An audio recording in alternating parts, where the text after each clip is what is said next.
Right. Okay. Couple of minutes early. I was just trying it all out because we had problems last week, so I'm up a little bit a minute or so early. So if you're watching this on playback, you might want to just scroll forward a minute or two. Ah, okay. Hello, Jackie. Uh, you've just joined us. Thank you. Just giving it a minute. I'm up a little bit early because of the problems we had last week. Hello, Steve. Hi. All right. So, if you can see and hear me, that would be great. Could you just like or just put see and hear in the comments? That would be good. Hi, Carolyn. Hi, Jackie. Hi. Good. Okay, you can. I take it you can all see and hear me. So that's cool. I'm just going to give it another. Hi, Martina. I'm just going to give it another 30 seconds. And then great, that's cool, that's lovely. Yeah, I'll just give it another 30 seconds and then we will kick off. So we've got something still again from the Wisdom of the Zen Masters. And if you saw the advert that I posted up, today we're going to be talking about the slightly controversial or thorny subject of rebirth versus reincarnation. This is something, it's interesting. It's a little bit like in Buddhism these days, in the West. I mean, rebirth and reincarnation is sometimes seen as a slightly embarrassing topic. It's a topic that a lot of people don't, feel a little bit awkward talking to, and that's a shame, really, because it's actually quite important. But it's how we talk about it, it's how we look at it as well, that's important. I'm just going to see if I can get a bit more light. I'm very much in the shade. There we go. See if that's slightly better. There you go. Right. Okay. So we will start with our passage. So this is Master Nansen. Asked at another time, where will the master be gone to in 100 years' time? Master Nansen replied, I'll be a water buffalo. The monk asked, may I follow you or not? Master Nansen said, if you do, bring a mouthful of grass, will you? So there you go, a Buddhist rebirth joke for you from Master Nansen, who was a Chinese master, goes back to over 1,000 years, but one of the very great masters. He was teacher to Master Joshu, and Master Joshu is, just to sort of give a sort of context, Master Joshu was the coined the famous koan when a monk came and asked him, "Does a dog have Buddha nature?" And Joshu responded, "No." Moo, like this. This is the first koan in the Mumon Kan, so it's a very famous koan, Joshu's Moo, as it's called. And staying with the Moo, we're looking at water buffaloes this time. So a monk, presumably one of his disciples, asked Master Nansen, where will you be in 100 years' time? Saying, I'll be a water buffalo. And the monk asked, may I follow you or not? Master Nansen said, if you do, bring a mouthful of grass with you. Well, I'm using this really as a sort of springboard to talk about this subject of rebirth versus reincarnation, because I think, there's a number of terms in Buddhism that have sort of entered into colloquial language, and karma is certainly one of them. And karma and rebirth are very closely connected. But one of the things that people do find difficult to understand when they are sort of struggling a little bit with the Buddhist doctrines is, of course, that the Buddha said that that the appearance of an individual self, I, me, and mine, is an appearance. It's not a reality. That in fact we are composite beings, supported by causes and conditions and so forth, and that this feeling of myself as a separate existing entity, which has some permanency to it, that exists through time, is in fact a false appearance, that this is a delusion. So this has an impact, therefore, on the question of birth and death, and what happens when we die, which of course is a big question. All religions have to answer the question: where do we go when we die? You know, what will actually happen to us? And this complicates the matters in Buddhism. So, remembering that Buddhism arose out of a parent religion, which was both Jainism actually, but also Hinduism was the more prevalent religion at the time, and still is obviously in India. In Hinduism, there is a what's called Atman, which is seen as to be a sort of world soul. And it's believed that every human being has a piece of this world soul in them, an Atman, and that when the Hindu dies, their personal Atman sort of joins up with a cosmic one. So in a way, it's sort of quite similar to the Christian view that everybody has a soul, and that when a person dies, that soul goes back to God, who's the equivalent of Atman, if you like. Um, of course, in Hinduism, they have reincarnation, and reincarnation is the transmigration of souls. That the soul leaves one earthly form and then gets reborn into another one. And of course, that other earthly form doesn't necessarily have to be human. It could be an animal. It could be a spirit. It could be, you know, a mythological being. But, you know, it could be an animal as well. And obviously, Master Nansen is sort of talking to this when he says that he will be a water buffalo in a future life. And it was interesting because obviously in the 19th century, particularly the Theosophists, as they were called, Madame Blavatsky and so forth, were very interested in Eastern religions, and particularly in both Hinduism and Buddhism. And they tended to sort of take this transmigration of souls sort of on board. And those people who go to the Buddhist Society in London will know that it was founded by a famous theosophist called Christmas Humphreys, who was a Buddhist, but he always remained a theosophist. And the theosophical view was that because they sort of stratified reincarnation, and there's this idea, a very, you know, the Western idea of progress and evolution not in a Charles Darwin way, but as a sort of the myth of progress, that we're always progressing spiritually. And so there was this idea that you couldn't fall back. So once you'd attained to sort of human existence, then you would always at least be reborn as a human being, and that you had to learn your life lessons, etc. And once you'd learned them, you would then ascend and become a sort of higher form of yourself. And so you're always sort of moving towards the sort of higher self. And that's a sort of hybrid belief between some of the Eastern views that were coming through to the West because of empire in the 19th century, fusing with myths around progress, and also a little bit of sort of a quasi spiritual evolution, a sort of quasi spiritual take on evolution, which was obviously very popular from the middle of the 19th century. So that still exists today in the West. A lot of New Age thought still clings to that, still holds to that view.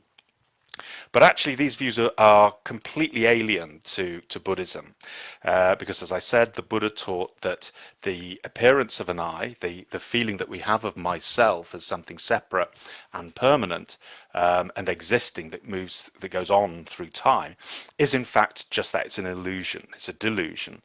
This is known as the delusion of I, anatta, or anatman. Atman is the world soul, Atman means is the negation of that, no self, no Atman, either personally or cosmically. So this sort of begs the question, well, what is going to be reborn then? Because obviously there's no soul or no self that can hop from body to body to body, then what actually is the Buddhist view? So this is why rebirth versus reincarnation. Reincarnation is that transmigration of souls. Rebirth is connected with the belief in karma. So the doctrine of karma in Buddhism, which also exists in Hinduism, but in a slightly different form, is central. So each person has a personal karmic lineage. And karma simply refers to actions. And basically what the Buddha did was he took the Hindu belief in karma and he gave it a Buddhist spin. And Professor Richard Gombrich talks to this quite a lot. He's a professor of Buddhology, or retired now, I think, at Oxford. Um, but anyway, he talks about this because what the Buddha was seeing when the Buddha was alive, if if if you died, it was imperative that the Hindu priest, came and performed the relevant funerary rituals, because these rituals were karmic. And if they were done properly, then the person who had died would go on to a better life. They would be reincarnated into a good future incarnation, and that's obviously what everybody wanted. This is very similar to the Christian notion of living the good life. You die, you're judged by God, and you go to heaven or you go to hell. Only obviously with Hinduism you get more than one bite at the cherry.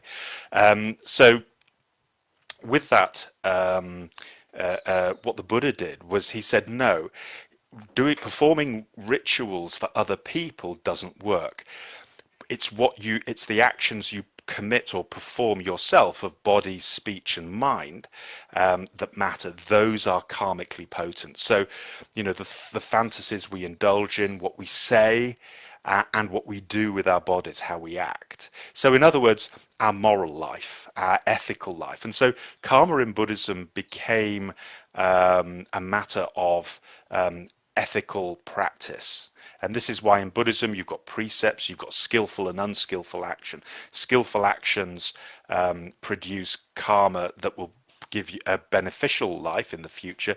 Unskillful, a more hazardous, a life that leads further into suffering. So these are the things that. So this is sort of at the center. So for the Buddha, our actions become our conditioning who we are. So our past actions are conditioning who we are in the present, and the actions we perform now are conditioning what we will become in the future. So it's not so much the person. The person is the result of the actions. The person is the result of karma. So what is being reborn is not a person, is not a stable person, but the effects of our actions, the results of the actions we have performed in the past. So this is why Buddhists talk about rebirth rather than reincarnation. So if you like, the trunk is still hollow, the trunk is real, the being is still there, but is constantly being created and formed through the result of prior actions. And of course, what the Buddha gave us was the choice. He said, once we understand this process, then we have a choice about what we will become in the future. If somebody says, behaving like this will lead you out of suffering, behaving like that will immerse you more deeply into it, then we have a choice about what we do once we understand the mechanism.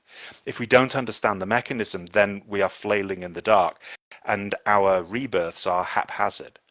And the other thing that became clear, certainly after the Buddha died, when the sort of when people were looking at this theory in more detail, is that they said, and of course, rebirth isn't just life to life. Rebirth is moment to moment, day to day, week to week as well. So rebirth becomes something a lot wider than just life to life, but it includes life to life as well. And so it gives it an interesting twist. And in a way, I think sometimes people in the West find the Buddhist interpretation of what happens when we die less than satisfactory. And let's put it like this, because we can go back to an encounter that the Buddha himself had when he was asked. So he had given a talk on what was called the 12-link chain of arising due to conditions. We don't have to go into the details here, but basically it's a karmically based process of becoming, and he'd given this talk about it. And there's these 12 links of a chain that are produced karmically, one after the other, as a linked series. And if you break a link, then the karma stops. And somebody asked him, a Brahmin priest asked him, he said, well, so if there's no self, if you're teaching that there's no self, and the person who commits an act in one life, is he the same or is he different from the person who reaps the results or the effects of that karma in a future incarnation? Which is an absolutely fair question. And from our point of view in the West, it plugs in directly to the two most prevalent views of the afterlife for us in the West. So for us in the West, if you ask people, what do you think happens to you when you die? If a person has a view, they may say, well, there's some kind of afterlife.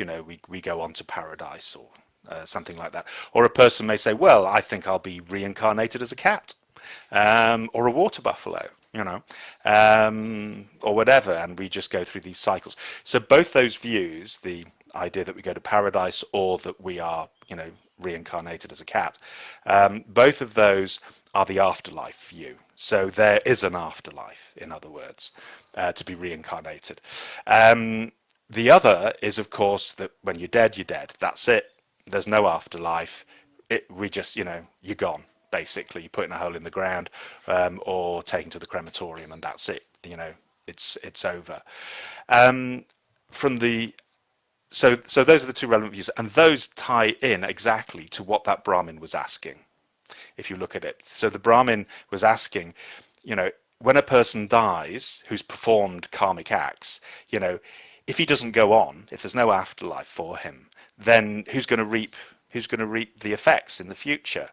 If there is an afterlife, then obviously there must be some kind of consistency of person or being, in order to say that he's going to reap the reward of his karmic acts, which would be the equivalent of saying, well, look, if you believe in a heaven, or that you're going to be a water buffalo, then there's got to be something of you that's going to be reincarnated, that's going to appear as the water buffalo or in heaven or whatever. So you've got these so it chimes in with exactly the same view.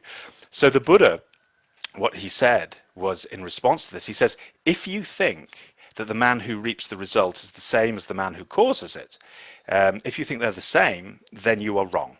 So we think, right, there's no afterlife. But, he says, Buddha goes on, he says, if you think they're different, you are also in error. You see what I mean when I say people often find Buddhist views of afterlife a little bit less than satisfactory, because it sort of sounds confusing. Basically, what the Buddha was doing, because the Buddha denied the existence of the self and said it was an illusion, he said both of those views are false. So to say that there is an afterlife to go on to, and to say that you stop and when you're dead, they're both false. And the reason that they're false is that they're both predicated on a false assumption that there is a self who either ceases to exist or continues to exist. So the Buddha's sort of taken away the two main views that most people, well, everybody who has a view is going to probably fall into. But he does it because he says, you can't imagine it. Basically what he's saying is that when we are subject to the illusion of a self, we cannot imagine really what it's like not to imagine a world where there never has been a self. Because the Buddha isn't saying that at some point in the future, when we become enlightened or whatever, that, this self will vanish. What he's saying is that this self has never existed. When people say, well, I couldn't possibly live without myself. You already are. You just don't realize it. So it's always about waking up in Buddhism, about waking up to reality. But the thing is, when you're being chased by a dream tiger in a dream, you don't know that you're dreaming. There's no point putting a gun under your bed when you go to sleep at night. In other words, that's viewing the world incorrectly. So Yes, so this is why Buddhism often appears in a very negative way. It's sort of taking away a view. It's taking away another view. It's taking because it's saying it's based on a false assumption. The way that we see the world from a mundane point of view, from the point of view of I, is false, and therefore the questions we ask are invariably going to be false as well.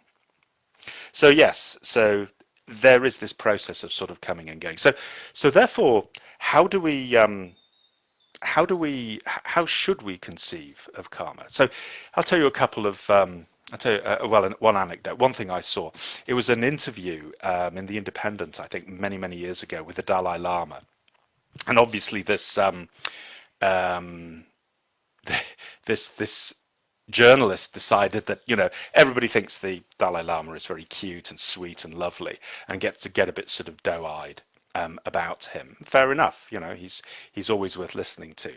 But I'm a journalist, so I'm going to ask the difficult questions. So he had this interview with the Dalai Lama, and he said, you believe in karma, right? So what happens to you is a result of your previous actions. So he said, well, how come that if you're, how come Tibet then was basically invaded by the Chinese in 1950 and has been oppressed ever since? And the Dalai Lama said, because we practice feudalism and we should have stopped that. And that was why. Okay. And then he says, well, what about people who are disabled? Is that because of karma? And the Dalai Lama said, yes. And immediately, one of the Dalai Lama's aides recognized the sort of car crash PR that was just about to happen, rushed over to the Dalai Lama, whispered something hastily in his ear, and the Dalai Lama sort of nodded and smiled and said, but it's only true for Buddhists. Think about that. It's only true it's only true for Buddhists. Now, this is interesting because, of course, when we come to karma, we tend to read things very literally. We tend to read the doctrine of karma as if it was, uh, uh, the theory of gravity. The theory of gravity is an objective truth, but karma actually is a subjective one. And there's a difference in how you deal with these things. It's not that because something subjective is untrue or illusory. It's not. It's absolute. We feel, we experience, we think. These are all subjective activities, and they are true. They exist. They really do happen. But a thought is not the same as two neurons firing in the brain, which is why, if you open up somebody's skull and you can look and say, this person's having a memory because their neurons are firing in the memory bank of the brain, and indeed they are having a memory. But looking at the brain from the outside, looking into the brain, you couldn't tell what that memory is of. All you know is that it's lighting up the memory. So that's because you can only see the objective world, when you look inside someone's skull. The subjective world that the subject is experiencing is of a different order, but it's every bit as true. I mean, memories do exist, and I don't just mean neurons firing in the brain. A memory of going to school, where you can picture yourself walking down the corridor at school when you were 14 years old, is a real thing. It's a real experience, every bit as real as listening to the birds, in the garden, or feeling the sunshine on my arm right now. I mean, yes, objectively, you can measure and see what's happening, but no one can sense what I'm feeling. No one can sense the feeling of warmth. The feeling of warmth is a subjective experience.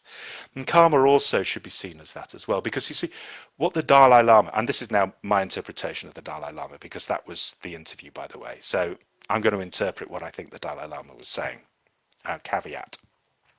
But I think what the Dalai Lama was saying was this. He said, look, you know, if you think that karma is some kind of objective thing, then you're going to make a mistake.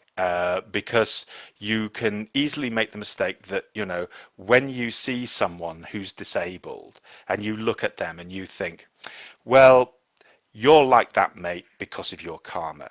And then you walk on. He said, that is a wrong view of karma. That's erroneous.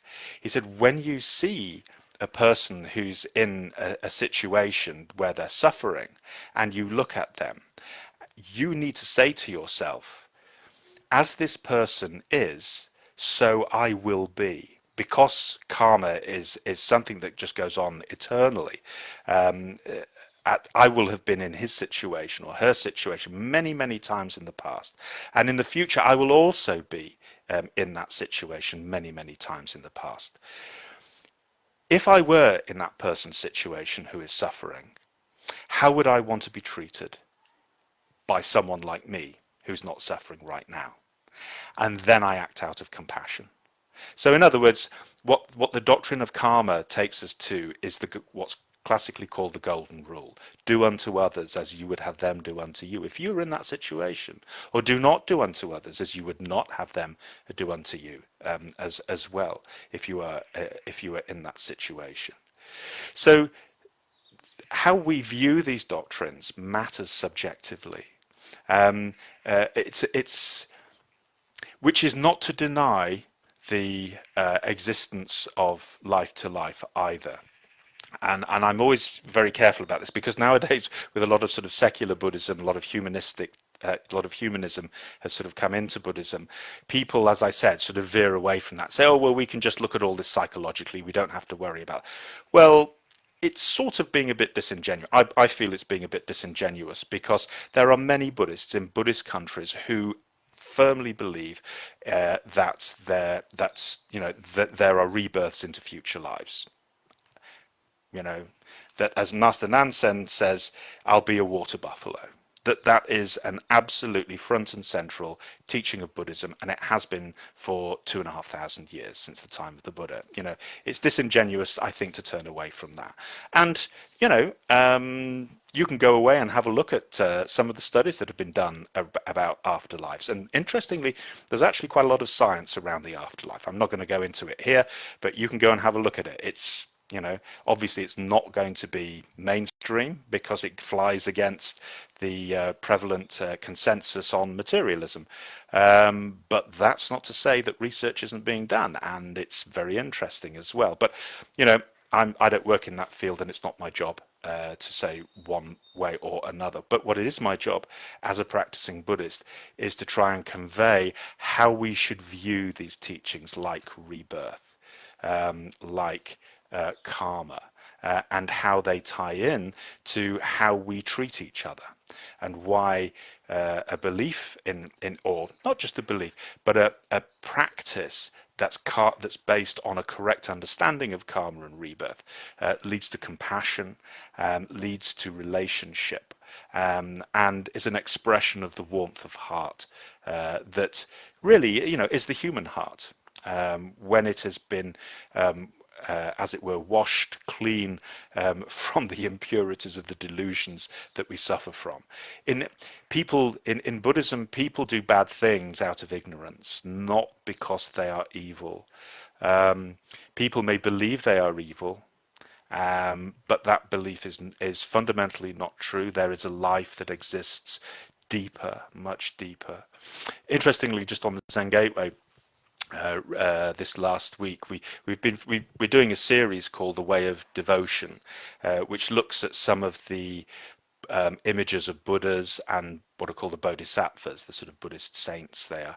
And we've been looking at some of what are called, well, the five, what are known as the meditation Buddhas, the wisdom Buddhas. These are Buddhas that don't exist, but they are aspects of the Buddha wisdom or Buddha compassion or the Buddha heart.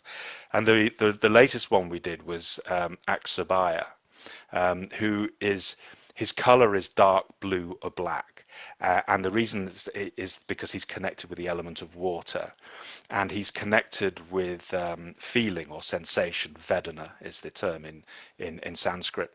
So each of the five wisdom Buddhas are connected to one of the five skandhas, those of you who know your skandhas. But the reason that he's blue-black is that he doesn't represent the water on the surface of the ocean. He represents the water in the depths of the ocean. So if you imagine there can be a storm raging on the surface. If you imagine that storm is the storm of the passions, and our delusions as well. And even though that the water is huge, is turbulent and all stirred up on the top, at the very deep, it's quiet in that dark depth where the water is blue or much closer to black than light. It's actually quiescent. And so Akshobhya represents that layer of consciousness that is unperturbed by the things above. So this is the thing with it when we look at a human being. There's the surface personality that we see, but there's also that depth that even the person themselves may be unaware of. And that depth, of course, is the Buddha nature. That's the ground of being on which all beings stand, but we live in ignorance of it. And it's the realization of this ground that is the release from suffering. So when it comes to what happens when we die, the problem is this, really. We're looking at the surface. We think that this is our true being. We think that the little bit that we see, when we look inside, we have our thoughts and our wants and our aspirations, and we think, oh, this is what I am, this is the real me. But the Buddha taught this isn't the case. It's only a small, small part. That when we go down deeper, suddenly what we thought we were opens out to something far vaster, something that is quite unimaginable to the little one here. The usual analogy is the frog in the well. There's the old-fashioned well. It's a hole dug into the ground, and at the bottom there lives a frog, and that frog looks up, and all the frog can see is a little, a little circle of light. The clouds and the sunshine passes over, and he thinks that that's all that there is. And then one day he climbs up, and he comes out of the well, and suddenly realizes that there's this huge and vast world. Whereas before his world was just that well, he thought that was the whole world. And that is the analogy for us too. We think that our experiences, our conscious experiences, are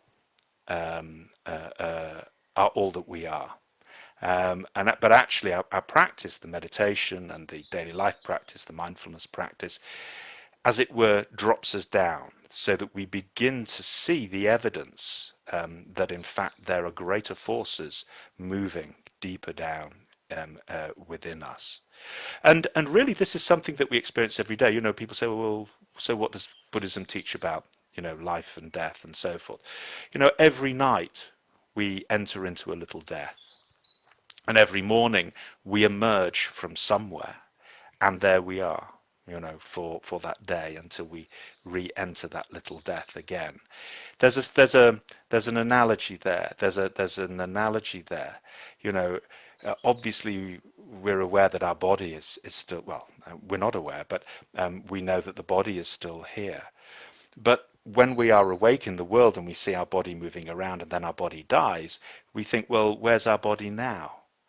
But actually, here it is, this is our body. As Master Sokan says, he said, it's an error to think that you stop at the surface of your skin.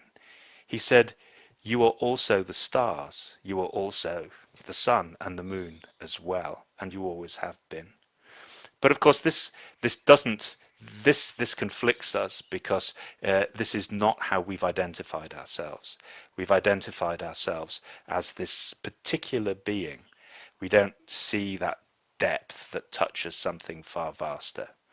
Which is why in Zen, certainly, and actually in all of Buddhism, there's a strong appreciation of nature, because, and this is why it's important to go out into nature and to really open up to it, really open the senses wide and let it go quiet on the inside so that the inside becomes empty, and then the outside comes in and the inside goes out as well. Those boundaries between myself and the outside cease.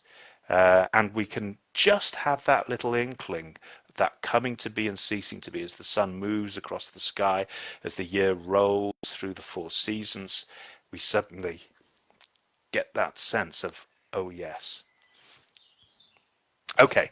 Well, I think we'll leave it there. It's 11:33. So thank you for joining me again. Again, if anyone has any questions, please do send them over to the Zen Gateway, the Zen Gateway at gmail.com. We do a monthly, and go over to the Zen Gateway, go and have a look at the website. Loads of talks, loads of written material on there. If you're interested in meditation and mindfulness, do sign up to our newsletter as well. And we don't share your details with anyone else, obviously. We just send a newsletter out once a week, just telling you the latest things that we've put on. So if you like this and want a little bit, access to a little bit more Dharma, then please do come along. All right. All being well, see you all next week. Take care. Bye bye.